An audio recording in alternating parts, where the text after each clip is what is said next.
My name is Jianguo Zhong. So I'm the founder of the company Zhong Supply.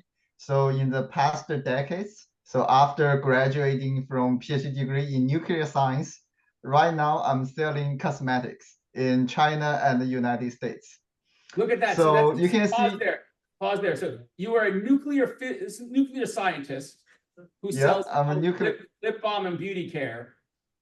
Yes. That's the direction everyone's parents wants you to go. That is exactly right. So this is why for me social media is the place that create a lot of possibility, not just for brands, for sellers, but for people purchasing a diverse career. So for me, that is their career really make me exciting, and I got to do a lot of things. For example, seeing people from different states hearing me talking about how to sell to China, that is something could probably be unimaginable when I was working towards my degree writing papers. But that I would say it's a much better life. So after graduation, so majorly we work with the beauty brand, so helping them sell to China, and we have worked with mass market brand like Revlon before, or Coppertone, those. But right now our focus is more on the small to medium sized brand.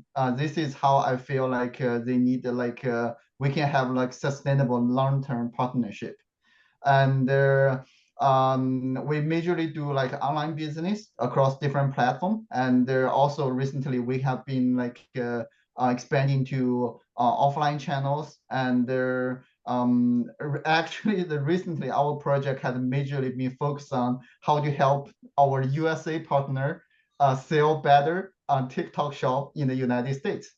So yeah. It's getting pretty interesting how things circle around.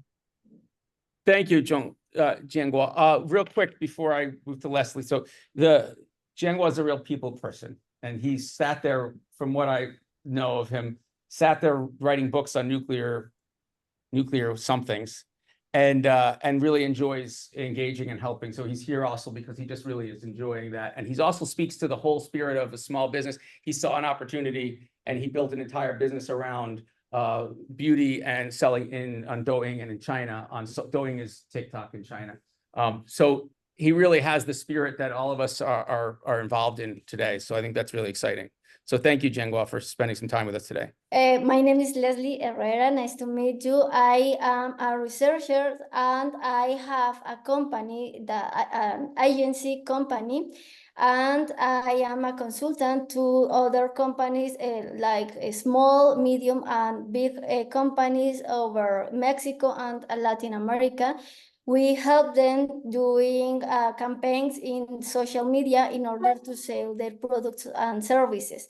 We have worked with personal brandings, with influencers, with companies that in many sectors.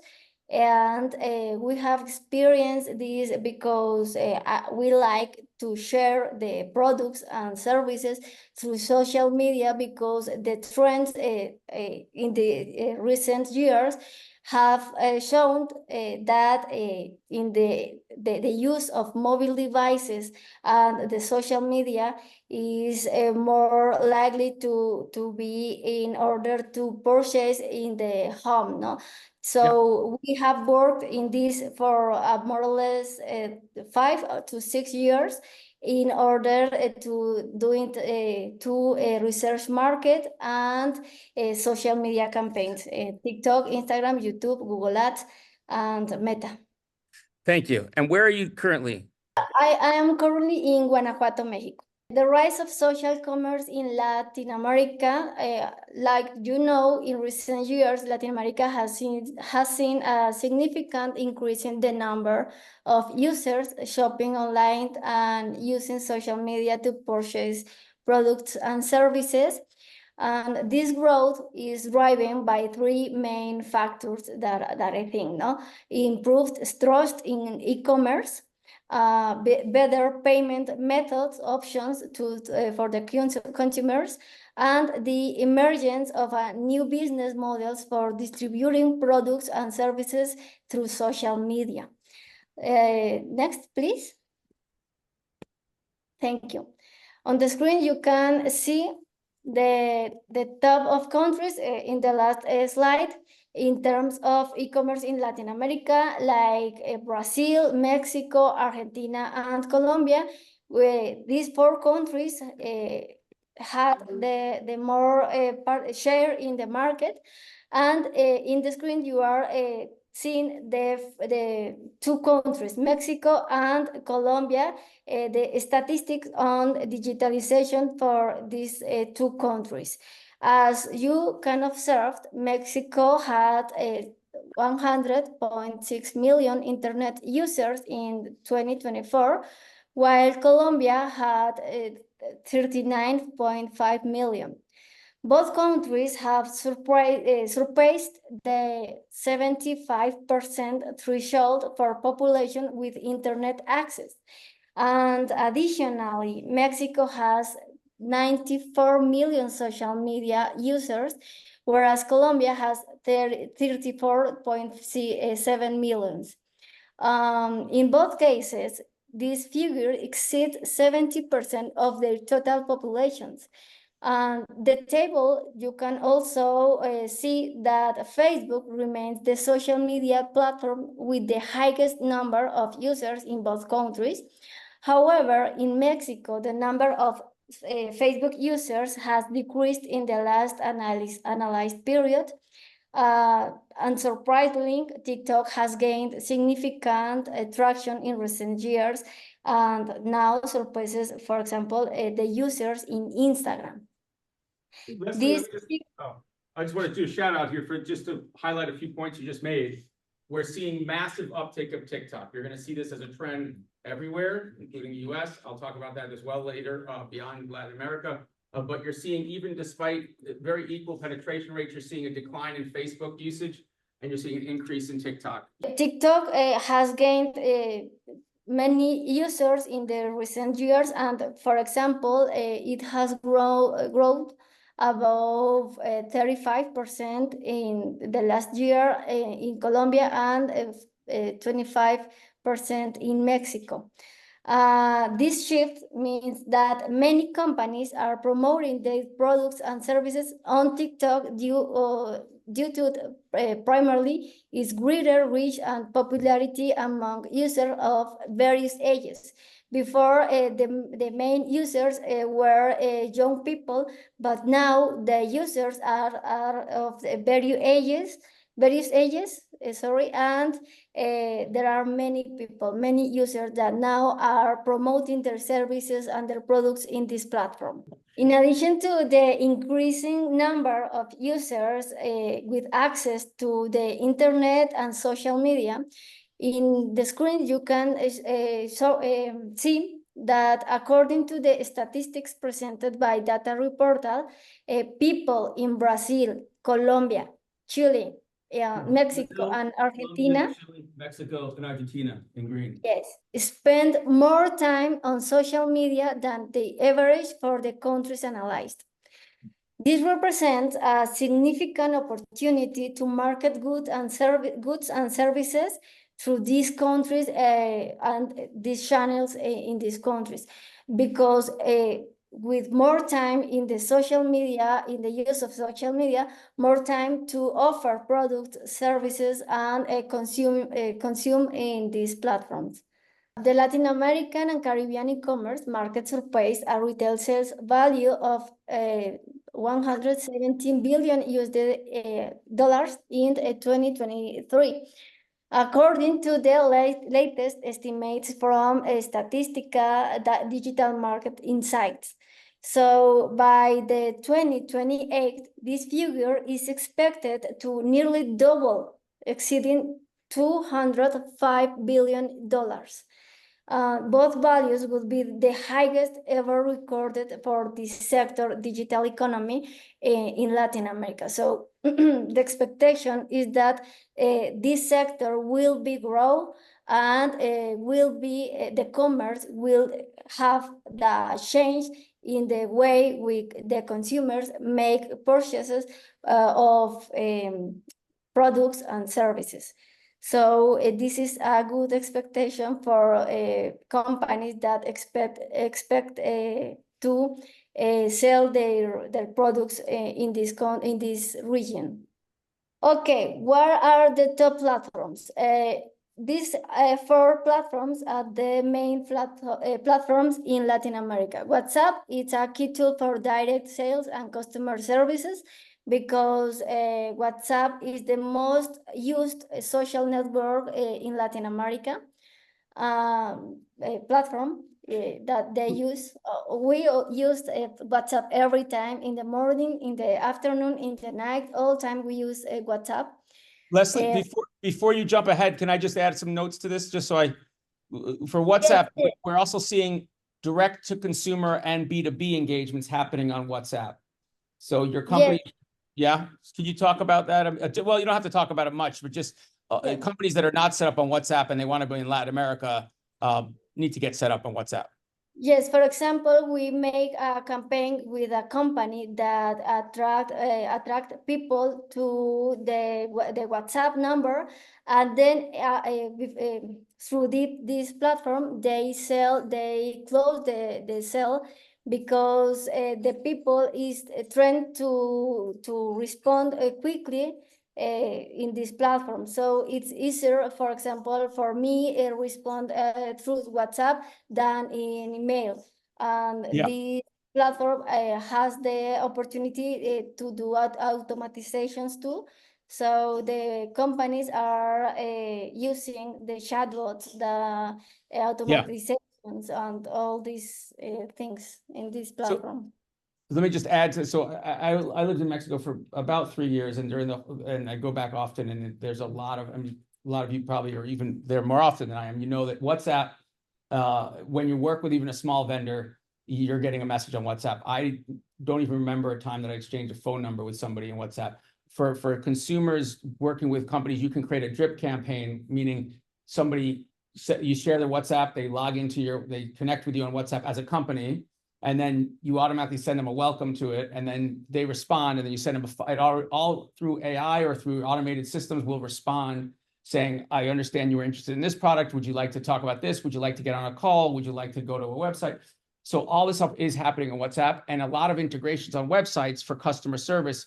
WhatsApp offers an integration so you can deal with your customer service on your website, which is actually really great. I wish it were happening here, where you still have people making a phone call to a company here, and you got to have somebody manning this, and you've got to have a third-party app that's integrated for chat for your support, customer service support, but it all can be within WhatsApp.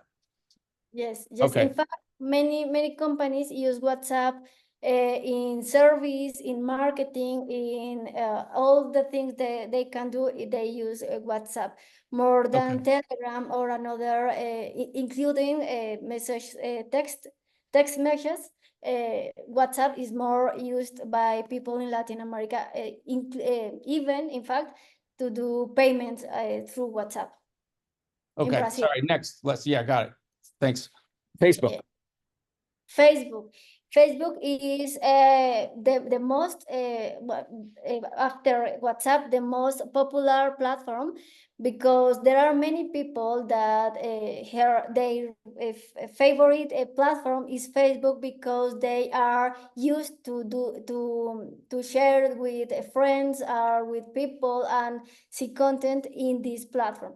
And Instagram is Facebook too is used to marketplace. So many people share their products, their services in the marketplace and sell in groups in Facebook. So this is a good way to share their products and sell their services, because Facebook has the opportunity to make communities in order to one thing in common between these people, and this make that the people, for example, if I am interested in marketing, then I join a group in marketing, and then many people begin to offer services, products, or different things in this thing. Leslie, my understanding, correct me if or help me clarify this. Facebook, it has a lot more community engagement in Latin America than we do here. There's a lot more, and there's generally more people using it as a percentage basis actively. Is it going down though? Is that because in the US we think of it often as I'm going to include myself in this group, but it's an old person's platform. Is that the case in Latin America? Is it increasingly older? No, it is increasingly, but less than, for example, TikTok. No, I don't understand. What do you mean? It's increasingly less people using Facebook.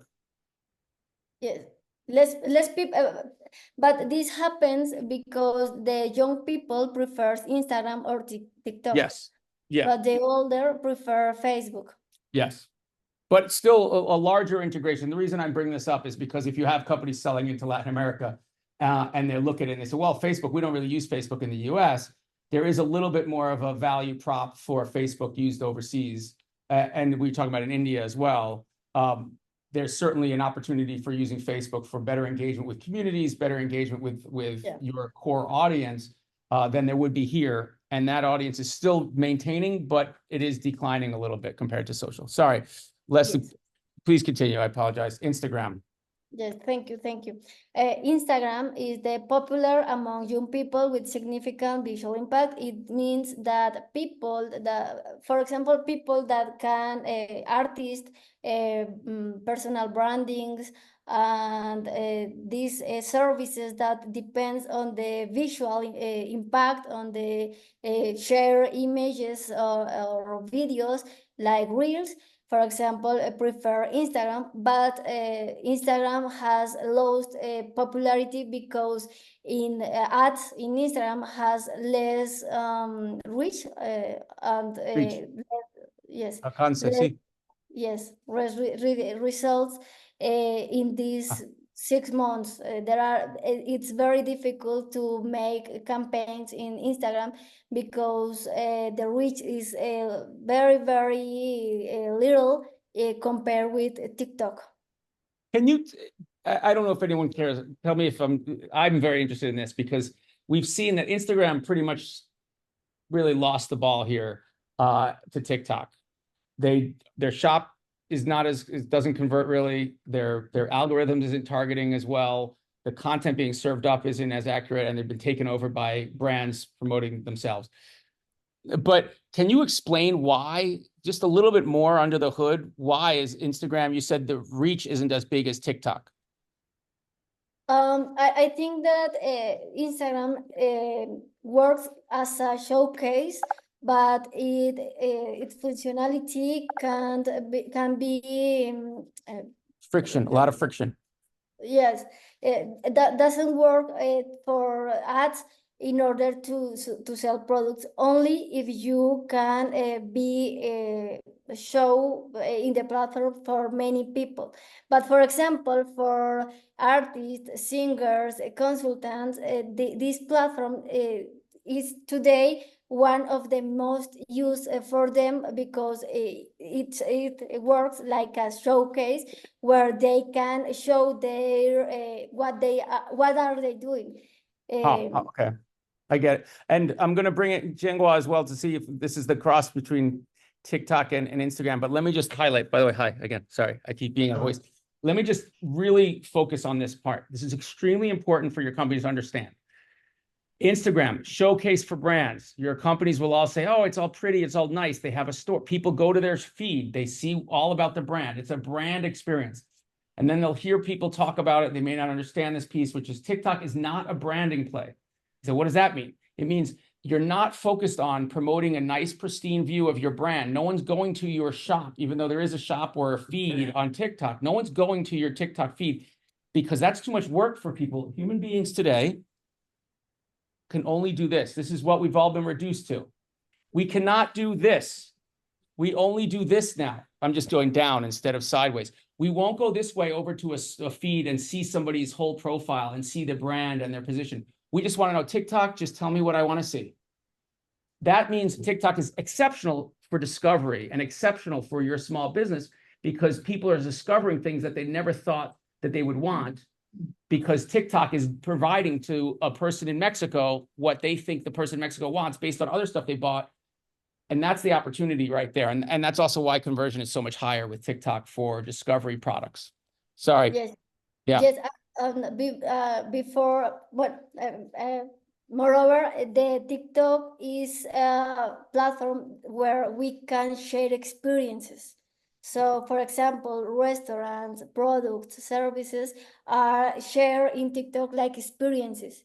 Then the people who or the users see or watch a video in TikTok, then they go to the Instagram or to Facebook or to the website to know more about the product or the service.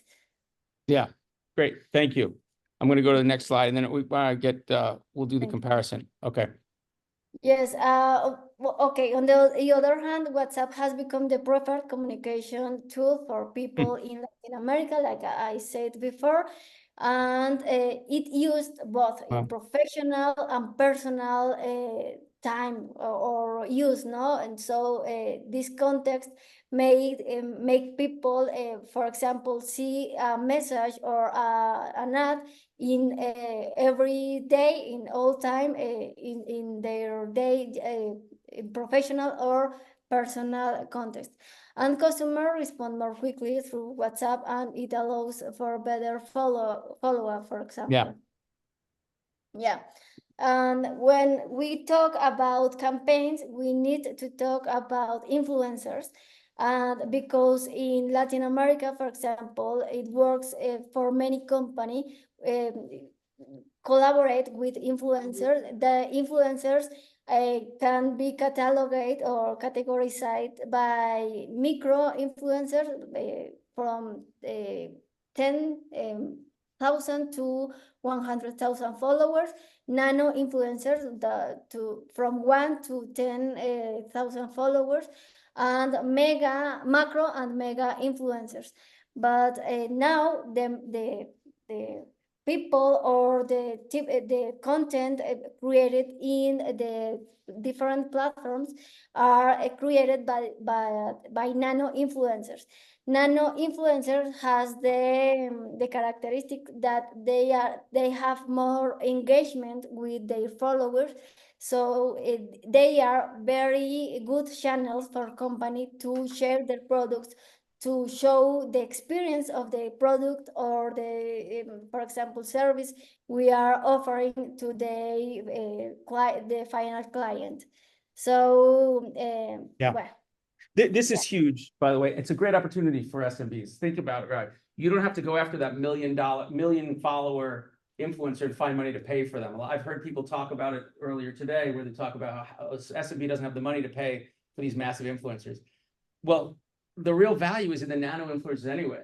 It's the 1,000 followers for a couple of reasons. One, as Leslie was talking about, the engagement with their audience is stronger, but it doesn't cost you any more to write 10 nano influencers or write one macro influencer. So you might as well go with the one that has more conversion. But the other part, which we're seeing a lot in TikTok, is that the ability to, when you're scrolling, remember we talked about the scrolling, you don't have, it's not like you're following one. These people that you see, you don't follow all of those people. TikTok's just showing you them. So if you have 1,000 people, if you're a creator with 1,000 followers, you've created a great video. What we're finding is our clients then take that video and they put ad spend behind that video so that 100,000 people see it based on the amount they pay. So I don't care that creator only had 1,000 followers, because I'm going to put money behind it because they had a great video and I want more people to see it. And TikTok will deliver it to me, will deliver it to those people who aren't following that person. It doesn't matter who you follow on TikTok. That's a very big difference, if you understand, between Instagram. Instagram, you have an option of seeing an ad or seeing the people you follow. TikTok, everything looks like it's people you follow, but some of them have a little thing that says that. So the conversion for these nano influencers is much higher. Sorry. Yes, because because the people can identify with these influencers. They feel they know their stories. they know their profile, and they want to see what they are creating, no? So the next slide. Yeah. Okay. So okay. What is the influencer pricing model for hiring them? Influencer fees vary based on their follower account. For example, nano influencers generally charge between 100 and 500 per campaign, and micro influencers cost between 500 and 2,000, while micro influencers range from 2,000 to 10,000, while mega influencers can charge over 10,000. And it's important to know that normally the agency charge a fee ranging from 25 to 30% of the influencer's fee. The agency is in charge of they do all the activities around the campaign. So they are the people who see the influencers, who do this match between the company and the influencers. Other factors that we need to take in account when consider the pricing model in influencers is the engagement rate, is the because higher engagement means higher impact of the campaign, and to the project complexity, because if the influencer need to do more activities, or need to change many things, or need to do things that cost more for them, they normally can charge more for these activities. Thanks, Leslie. I'm going to bring in Jianguo as well. Leslie, this is an awesome slide, and I appreciate it because everyone always asks, well, how much does it cost? I have some questions, and then I'm going to do some comparisons. So first of all, when you say per campaign, what does that mean? What is a campaign? Yes, for example, if you need to promote, I don't know, this cell phone, no, this, I launched this cell phone. So we name campaign all activities that we do with an influencer in order to promote this cell phone in specific. Okay, so that's there's a amorphous piece of that. That's not. And then when you say influencer fee, 25 to 30% of the influencer fee. So if an influencer is charging $1,000 to do a campaign, the agency might get $250 of that. Yeah, let's say. Okay, so a little different model than what I know of, for example, a TikTok Shop in the US. And this is not just TikTok Shop, this is universal. But Jianguo, do you want to talk a little about the TikTok pricing structure, for example, or Douyin, if you were going to go into China? Yeah, so like I think like Douyin in China, it's basically just TikTok in the United States, and the influencer fee, it's something. It's more like you ask the influencer to post a video, usually a short video about your product. Majorly, it's more for brand awareness, and sometimes they may give a link to a specific product on your TikTok shop, so that they can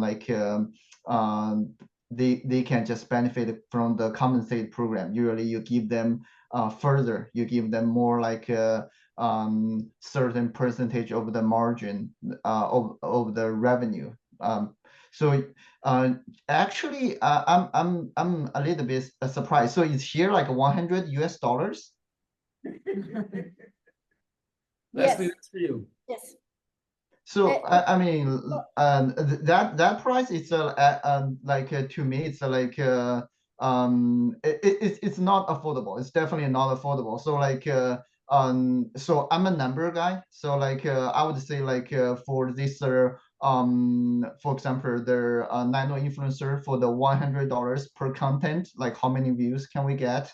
And then you can guess the a cost per view, and then you can further track. If you link that to our shop, you can get like a cost per click and a cost per conversion, and then you can compare it with Instagram and Facebook to get a general idea which place is better to do market spending. And in China, we also put the influencer into different categories, and and if you are talking about per content, the nano influencer of course is cheaper. But if you contact the CPC, the cost per click or the cost per views, it may give you different kind of numbers. So because a different kind of a tier of influencer, if you put ad spending behind that, it give you a different kind of a conversion or click-through rate. So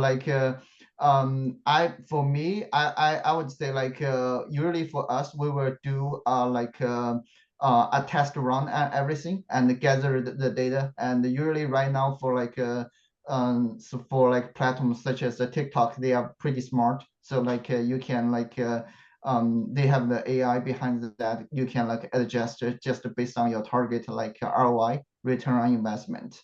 But generally doing spending based on different kind of tier is something to work on. But it's just far more difficult than that. Yeah, I know.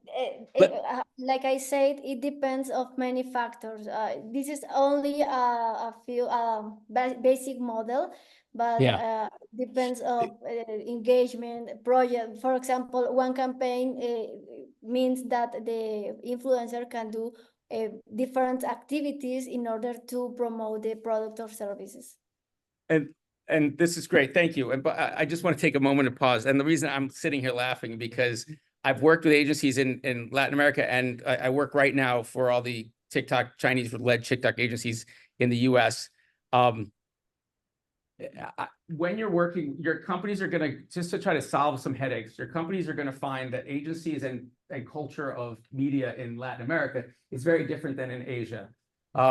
Correct me when I'm wrong, and this is not speaking to either of you particularly, but the general feeling I have in my experience has been the Chinese agencies are going to be super data driven. They're going to say those things that Jianguo just said. And say, well, what's the ROI? And I want to they map it all out and they compare where do you get, and they're very cold kind of calculated money and numbers. I will say, not you, Jianguo, of course, you're the outlier. Leslie, like what Leslie's talking about too. I mean, the Latin American group I find will sit down and talk a little bit more about the brand and the meaning and the kind of the overall campaign style, and kind of also look at of course, the ROAS, the return on ad spend, but it's going to be a more multifaceted discussion. My US companies have trouble. Actually, the US, I feel like, falls right in between. They have trouble with both. They have trouble with not having enough numbers to justify ad spend, and they have trouble with too many numbers, and the person doesn't, the Chinese-facing group doesn't understand my brand. And that, honestly, is that accurate? That's what I find from a US company's perspective. Yeah, I would say that is probably right. So this is so recently we talked with many friends visiting us in the San Francisco Bay Area, talking about selling us some kind of software service, and want us to find more clients in the United States. I told them your software is too much complicated for average people to use. It's they have millions of data, and they're the people without a data analysis capability won't use it. You're talking about a Chinese company with software was trying to sell into the US. Yes. So yes. Basically some kind of data analysis software. So I told them those kind of software is too much difficult for average American to use. There's a lot of data and a lot of data analysis, a lot of So China is based, everything is more based on the data. So of course, after you get the data, you need to map it to physical world. You need to find the meaning, why it happens, why these kind of things turn to have a higher click-through rate. So what happens? So sometimes it may give you interesting text. For example, recently we were selling a cosmetic setting spray, and then we found a soccer mom is actually a very interesting tag. So it gives us a pretty good conversion rate. So then you adjust on those kind of things. I'm going to ask you a question that's the inverse of what, let's say, it's going to get us to the same point. What's the most annoying aspect of working with US brands that are trying to sell into your markets? What's the most annoying part of working with American brands? Okay, so I will take the hardball first. Okay. So like for us, we use a different model with we're not an agency, so we more work as a brand partner. So we invest in those kind of brand and we help the brand doing things together. And one thing I feel like many USA fail to realize like Chinese market is actually a very saturated competitive market. So like for every product category, there are local brands and also international brand from Europe, from Japan, from South Korea. So all the product like come to China, you need to go through all this kind of competition. So like which need a lot of dedication, sometimes even spending. And one of the key things is just like sometimes you're going up and sometimes you're going down. And when we are going down, how can those kind of brand partnership can be further strengthened rather than rather than just question each other. That is the most difficult things like we find. So this is I would say I would recommend a brand going to a complicated market such as China, do some work and think about whether you want to do it yourself or you get a brand partner to do it together with you. Because if you are switch back and forth, usually you will fall into some kind of usually go to the wrong place. Let's just, okay, before Leslie, you go, I want to reduce what you said because I know what you really think. A partner is the only way to go into China at this point. It's too saturated to try to, unless you have a lot of money to spend, and even that has to be a massive amount of money. That is from my point of view. So I majorly work with small business, not with a big company. So I know every penny is hard earned. So this is why if you are going to a Chinese market and thinking of earning more money, so you should be doing more work and not take it easy. If I go to Chinese market, automatically earning me more money. It's not going to be that kind of case. And also if you just go easy on your first step. So for example, I just work with I just go to be there and then I have an unsuccessful launch. Usually it will be pretty hard to get a second chance because the customer and also their different kind of the social media platform, the marketplace will have memory. So then it will be pretty hard to restart the brand. So this is why I would say do your research, do some preparation, and prepare to do the hard work. But once you started, just if you cannot be the lucky guy, just hang on there, just prepare for the worst.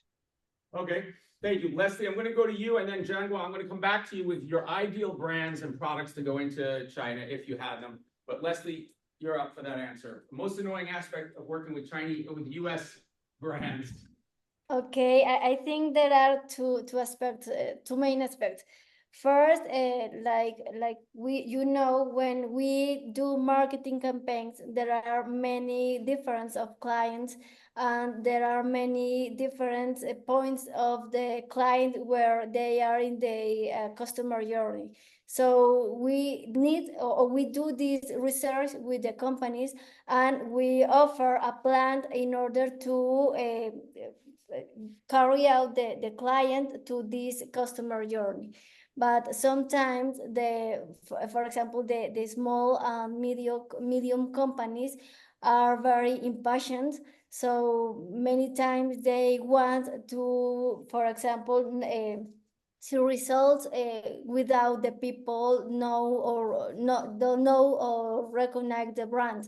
So we say them that be patient, because all has a process, and many times the companies doesn't understand. And for the big companies, the most annoying thing is that they want all for now. Everything is urgent, so it needs a lot of hard work for us. Yeah. But it is that. Yeah. Okay. By the way, I cut off your presentation, so I appreciate that. Thank you, Leslie, for that. Before we get to both of you on your ideal products and companies to go in your market, let me let you, Leslie, finish this off.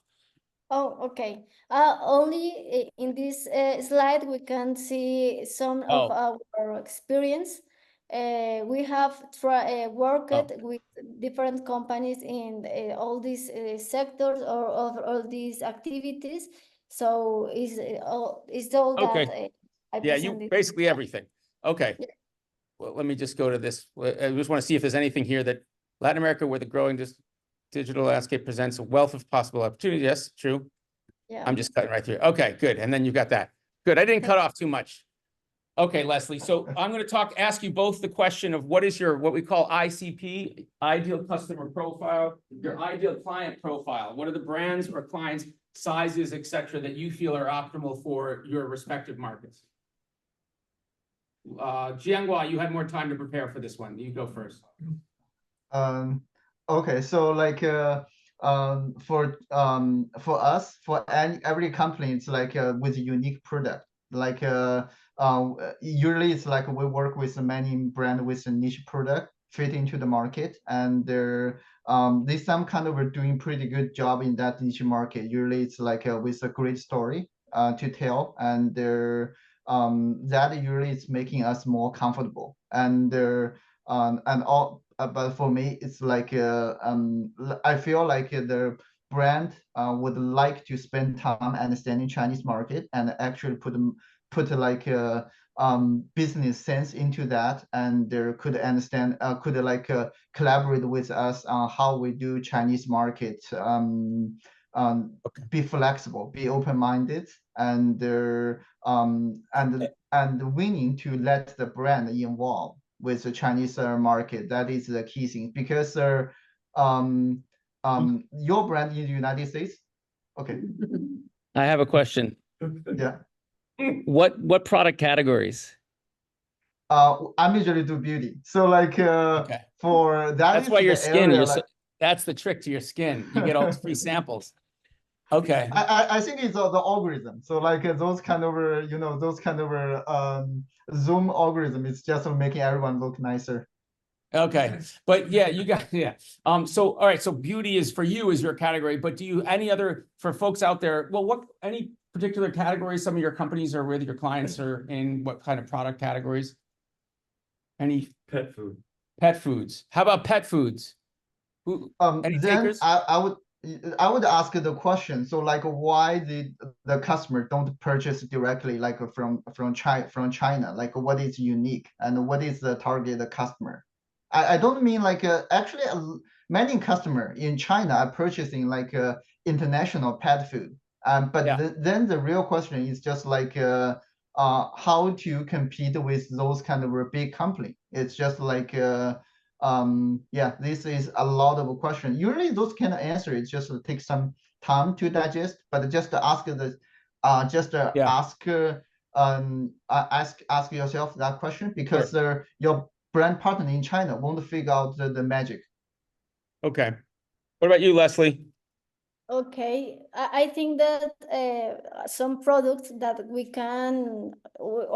can sell in this region are the home products. For example, all the things that you can do for home, here it is well received, and all products are the coaching services.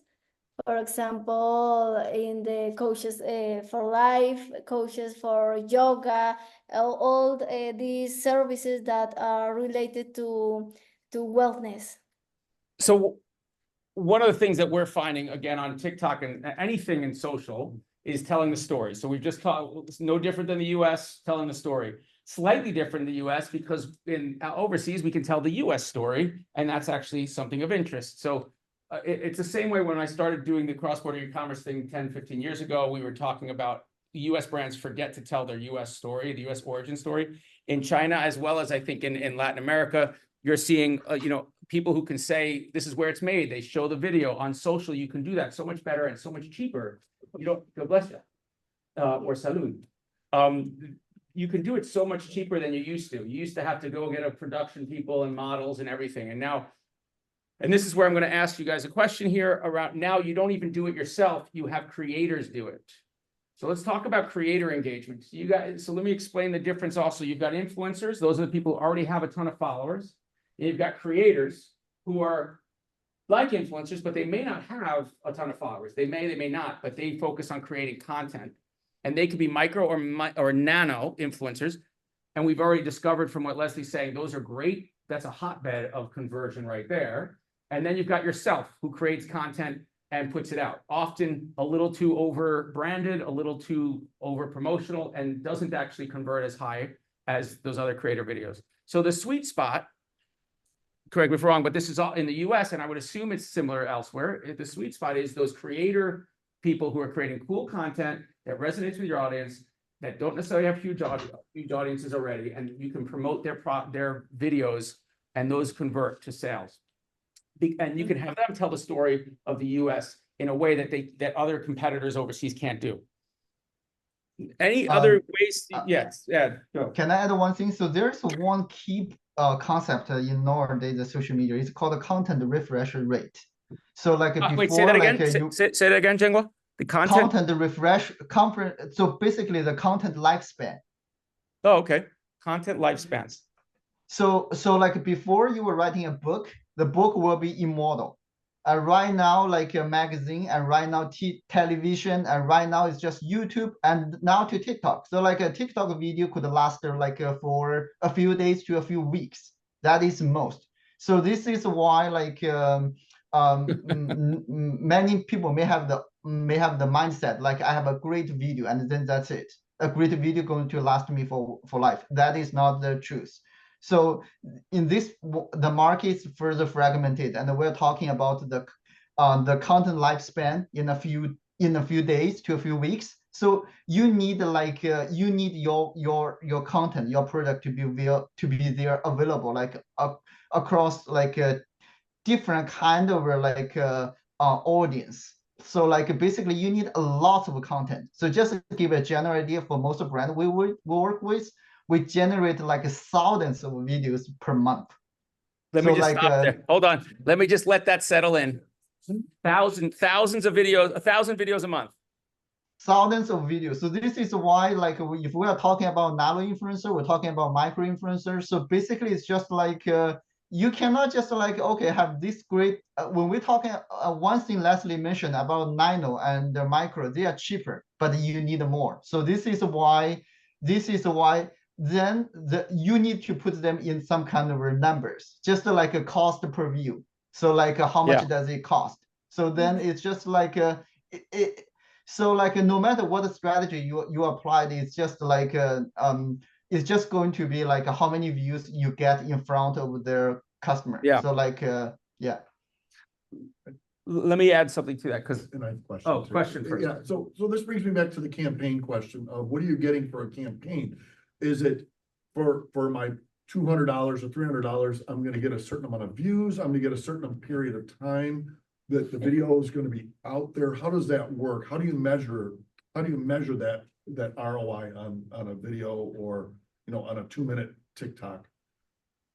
So I'm going to do that based on the scenario in China. So like in China, usually like right now we are focused on the sales. So all the TikTok videos is more like linked to a product. So we have a TikTok shop, so or any other places such similar to Amazon. So we need to see like how many views you get. Those numbers are great, and then you're going to see like how many sales you get from there. So the ROI, that is so basically you cannot just like spend money and have ROI less than 1, which means you spend $200 and only sell 200 product. It's unsustainable. If we're talking about long-term business, a small business cannot last that long while bleeding, a lack of bleeding. So this is why we need to find a better strategy work for small business right now. So at least you need to have like ROI from like around like 3 to make the business sustainable. Yeah. I'm going to add something to that, but then Leslie, if you have something too. One thing you can have your clients do, and they should do this, you know, this week, spend 5 minutes to an hour a week going through followers in the market they want to go into and putting them on a Google sheet, all the creator tags, all the handles for all the creators that they think they want to engage with. And then they could start doing what I call prospecting. We call it affiliate outreach, right? And again, this is this isn't a beautiful thing, but this is actionable. So feel free to correct me, but I do this with our companies. Create the target list of the creators, because we've now already talked about how creators, not necessarily influencers, are going to give you the high conversion, but we've talked about 1,000 videos. That's a crazy number, but it's not as crazy as it sounds when you think about reaching out to 100 different creators, or let's say 500, doesn't cost you anything, direct messaging them, and you say, hey, would you be open to putting a video up? I'll send you a sample. I'll give you an open rate, which is basically a conversion rate of 10 to 15% of everything you sell. That's all calculated in TikTok's case already through the platform. So they don't have administrative nightmare to try to, well, now I've got this thing, I got to send this person 10% and this person. It's all calculated with TikTok. So it's easy. So they create a list, they go out to 100 different creators, 50 of them say, I'll create a video. Now you got 50 videos. Maybe each of them create 2 videos, etc. Now you've got 100 videos there. And you're paying out a commission. So there's ways to start hacking that as a small business. It's not a massive scale, but it's a start. And I have most of my clients start doing that because there's some juice you can squeeze for that. Yes. Is it only the commission that you pay? No. Do you guys want to talk? I know how we charge. We, as in like agencies that I've worked with. Like, as if me being a small business owner, let's say I was trying to sell a bracelet or something. Yeah. Is there somewhere on TikTok where there's a list of people? Because my friend's daughter did this. She's really cute. So she just, it's like, I'll sell this curling iron, $40, did a video, and she made $40. Is there anything else that was paid to her? And then how do we find those people to do that for us? How do we find the influencers? Oh, you guys answer, you want to answer that? I'm going to pull up you guys answer that. Can you answer that? For example, there are many agencies that work with a catalog of influencers or content creators, and they put in contact with the company, with the creator, and then close the negotiation. For example, in Colombia, there is a company, a beauty company, that sell products, cosmetics, and they hire content creators, and they do videos, but these videos they don't post in their Instagram or Facebook social media, but in the company social media. So the company is receiving all the traffic that come with these videos, and they say what they need to promote, how do the videos, but they let them be flexible and pay them by video and a commission for the sales that these videos can sell in products. I don't know if so let me ask, I'm going to ask you a question, and then how much time we have? We have any time? Yeah, we got Good. 15. Awesome. All right. So I'm going to answer part of that question too, and then you can answer this, which is sometimes you will pay creators.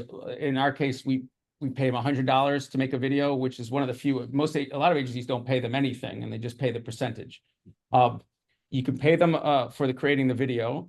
What I want to know is, I hear mixed things about whether it's better for the creator to post it on their own channel and tag you versus you get the raw video and you post it on your own channel. Yeah. You do both? Not with the same, well, you could, but not with the same necessarily video. It wouldn't be good for the algorithm, but, and you wouldn't necessarily want to, but can you want to answer that question? Yes, So, it's different. oh. Sorry.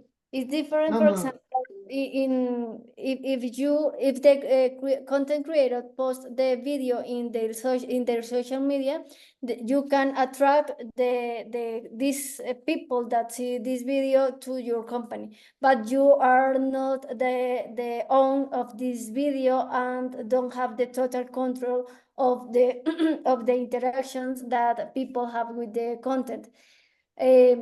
But if you post the video for the content creator, you have the control of the sales, the engagement, the interactions with the product or the service that they are promoting. I think it's Jianguo, I have opinions on that. Jianguo, do you? So like usually we will do both. So like the UGC, so the user generated content, we let the user post it, and then like we may do ad spending to that, and then we can re-edit that kind of a lot of like videos UGC together to create another video. So like and post it through our own account. So with approval from like from the influencer, you can do those kind of re-editing work. I don't think there is any problem with that. Okay, but let me just explain also do you guys want to go, is this too deep into the commission structure, or is this useful for you to, is it okay? Raise your hand if it's okay. We continue with this chain of thought. Okay.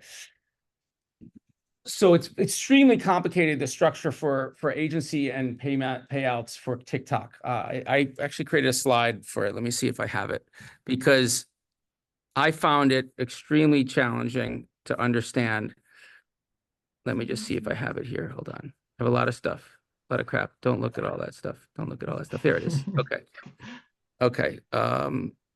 This is the best way I was able to think about it. So for TikTok, you start out paying a creator, let's say $100, or you get them to do it for free, and they get 10 to 15% of the sale. That's called an open rate. In Chinese, I forget, Jianguo, 怎么说那个 open rate for bounty 的意思? You mean like so it's bonus? Bonus, but we said, yeah, like the bounty. Essentially, the bonus or the bounty to the creator is 10 to 15%. You can put it all the way up to 30%, but you basically are listing it out saying, hey, creators, who wants it? I got this awesome lip balm. It's 15% commission. And then people respond. Yeah. And you say, great, I'm going to send it to you now. I send in the sample. And then you hope that a good percentage of those people actually post a video about it. Some agencies, if you're talking to an agency, you want to ask them, what's your sample to posting ratio? Because in our case, we had the 86% of the people who we sent samples to actually posted on it. But some places, like some people, your brand, you may not have a lot of resonance with creators, so you may send it out, but only 30% of people actually post on it. But let's assume that they post on it. They're going to get 10 to 15% of everything they post. And if an agency did the work for you, usually they'll take 15 to 20% on top of that in a commission of sales. So far, so correct, Jianguo? Yeah, so like it's called affiliate program. So like basically it's like the influencer will post a video, and then like for any sale that is generated from that videos, the social media platform can like track that and give like their commission rate to their influencer. Usually like I would say like 10 to 15% in the United States, and in China it's a range from 30 to 50% because of how does the market work. And sometimes the influencer may also charge for the video they posted. So this is basically this is some kind of a charge for the videos. Yeah. So you may have both. So like that is totally dependent on like how competitive the market is, or how much of value their like influencer can generate it from there. So it's like a bidding war. Yeah. So like if some brand give like a higher like in total like a commission rate to the influencer, and the influencer will just go with the higher bidder. So it's an open market. Okay, and that's one of the reasons why you find people who care more about your product brand. What's up, Jim? 5 minutes. Okay. real quick before we got 2 minutes, but Leslie, what's the open rate would you say on average in Latin America? Sorry, I did not hear you. What's the commission rates to the creators over there in Latin America, would you say? Because Jen was saying it's going up to 30%, maybe 50% in China. Yes, in Latin America, it depends of the creator or influencer, but more or less between 10 20 to 20%. Okay. It depends on what activities need to do the Sure. creator or the influencer. Absolutely. In the US, it's about 10 to 30%. Still a little, but again, when you go to China, you can see where those prices add up. I just wanted to highlight the overlapping here. You take, this creator creates this video and she or he is posting it. She's getting that commission. She's getting, the agency's getting their commission. You're paying that out.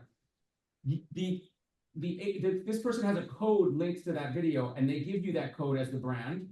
You then say, okay, I love this video. I'm going to put ad spend behind that video and get lots more viewers. Once you do that, that ad spend linked video with that code starts to go on this path, which means the creator doesn't get any commissions on the videos that you put ad spend behind, even if they've created the video. Now, if somebody goes to one of their followers goes and buys it from them, yes, but if you're ad spending and 500,000 people now see this video because of your ad spend and because of the code you use, you're only paying the commission of, let's say, the agency that did it. You're not paying the creator. That's why also what's really exciting is that you can find creators that create awesome video content. They're getting the commission, but you're getting that video. If you've had an agreement, usually up front, that you get 60 days of using that code, you can now ad boost the crap out of that video. Sorry, the crap out of it. Bad. So then do you see more, you'll see more revenue as a creator if the ad spend goes up because your click-through rate to the creator typically is higher because they're putting more money behind the ad spend? That makes sense? That's a good, say that again. Listen up, Jianguo and Leslie, I'm recruiting you. Answer that, say that again. Yeah, so let's say I wanted to put a video, let's say I was the creator, I put the video out, and then the agency does the ad spend. Do I get more money as the creator? Because they've now boosted the exposure, which then boosts my exposure to their market. So they're likely to go back to my Instagram and buy it through my Instagram page. That makes sense. In this case, we're just talking TikTok anyway, but what you're saying is if somebody boosts the video, that's good for the creator because more people go back to the creator, possibly, but not necessarily because they can still buy it straight from the video that's been boosted. That video that's been boosted that has a buy button does not link back to that creator's buy button. Oh, so it's not separate. Like, that's why I would do it, because I want people to buy it off my buy button off of my ad boosted video, because then I don't have to pay that commission. But yes, it gives extra exposure in a way, because you still know, again, you still are not, you're not ripping that video from that creator raw and putting it up. You're taking the video off. So it still links back to people knowing who created it. So yes, it's beneficial. But I bet you that creator would say, no, I'd rather get the commission on that thing. You need only do a research market and trying to look for what a good market and the preferences of the people, because we here are looking for new things that we can't find in the local market. So I think this is a good opportunity to bring new things that we can buy in our cities or our neighborhoods. So if you have a product or a service with a good value proposition, I think you can do the research market and try to sell it in Latin America. Thank you, Leslie. And Leslie, if anyone wants to get in touch with her, Leslie. Okay, Jianguo, last words of wisdom. I would say just like if you're interested in China, just do some research and then just go there and if you go, just be persistent and be humble. If sometimes you get the success and you feel like you could not understand, and also how to say that, keep your how to say, keep your passion. If you are like, if you just, if it doesn't like meet your target, just, I would say, just keep trying. Also, Jianguo does work a lot now with, as you said, US companies trying to sell on TikTok. He understands the dynamics. So if you have companies that want to, feel free to reach out to him, and I have his contact information as well. 好的，谢谢你啊。Okay. Thank you.